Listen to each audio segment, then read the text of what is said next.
because they're watching every move of every person on the property so that nobody could get out.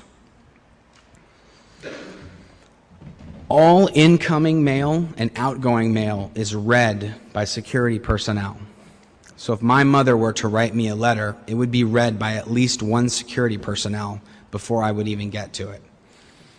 If I wrote a letter to my mother, it would be read. I would have to, any mail that any staff member there mails out has to be sent unsealed so that it can be read by security. And once they've read it and deemed it proper and no sensitive information is being leaked through the letter, or I'm not saying what's happening with me or that I'm unhappy or any non-optimum situation is written in the letter, if that's all okay, then the security guard themselves will seal it and then mail it. That's all communication from all staff members.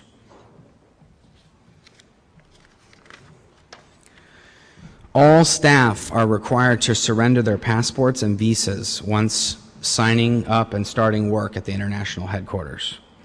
So if I'm a European citizen and I'm working there and I decide to leave, even if I do leave, I can't go anywhere because I don't have my passport or I don't have my visa, I don't have any of my papers, and there's no way to get them. They're locked up in a safe. I have no access to them whatsoever. Most Sea Org members that are there don't even have passports or even driver's license. So even if they wanted to flee the country, they wouldn't be able to. Even if they had access to them, they wouldn't be able to. As well, all Sea Org members internationally are forbidden to have children. It is against the codes of a Sea Org to have children. If a female staff member, for some reason, was married and got pregnant, then she's basically forced or convinced to have an abortion. If she refuses to have an abortion, then she will be offloaded from the Sea Organization and in most cases declared, and she will not be able to speak to any of her family or friends that are Scientologists. During the 15 years that I worked for the Church of Scientology, my income averaged out to be 36 cents an hour. That's what I got paid for working there for 15 years, 36 cents an hour. Some years I got $1,000 for the entire year. That was my pay for working over 100 hours a week. I was paid $1,000 a year. When you get paid $1,000 a year and you want to leave, it's very hard because you don't have any money. If you had no money and you left, then you basically have to tell yourself, if I leave, I'm going to be a bum on the street because I have no family, I have no friends, I have no money, I have nothing, I have no possessions. So leaving in that situation, it makes it a very, very hard proposition for somebody there in that situation to deal with. Like I was saying earlier, most people that are working there, they don't have a car, so it's not really any reason to have a driver's license. You don't have any money, so there's not any real reason to have a bank account or a credit card or credit history.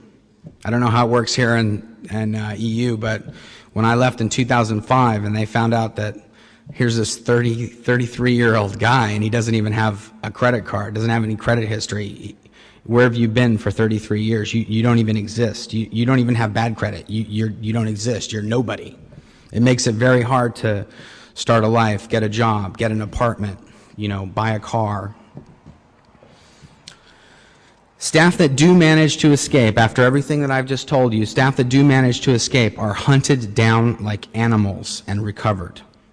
If you leave and they find out you leave, every morning, every morning at breakfast, every noon, every dinner time, and at the end of the night, there's a roll call of all staff members. They account for every single person.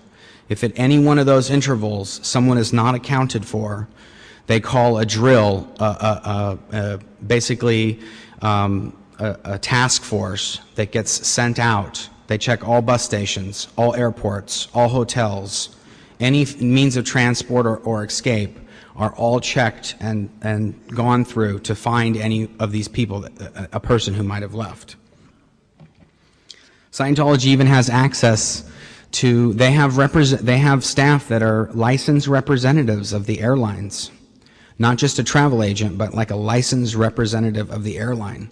So if you were to leave and make it to the airport, they can literally search the records of the airplane, all the flights that are leaving the local airport, and find out what seat you have and exactly where you're going. So they can have somebody meet you at the other end, or they can have somebody intercept you when you're going to the airport. Once they do locate a person that's left, they usually find somebody who that person is very good friends with, and they basically get that person to convince you that you need to come back. Or they get your spouse, your wife, or your mother, or your father, or whoever is there. There's a lot of people that work there that their children also have now worked there, or their best friend for the last 20 years has worked there. And they get that person to convince you that you should come back and you shouldn't leave, and I'm never going to see you again, and we're never going to be able to talk, and you're never going to talk to your family.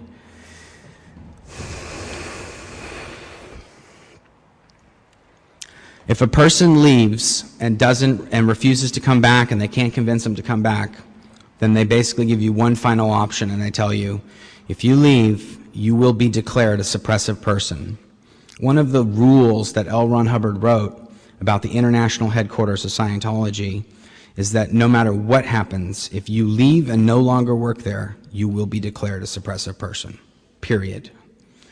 Mainly due to the sensitive and very compromising information that people learn while they're working there. If they were to leave for any reason, and they were to speak with other Scientologists about what happens there and the goings-ons there, then they would lose members of the organization, because people would, obviously go, that can't be right, that's just major violations of human rights. It can't be possible, and they would have people leave Scientology. So basically, if you do leave, you are declared a suppressive person. Once you're declared a suppressive person, you can no longer speak with any of your family if they're involved in Scientology whatsoever.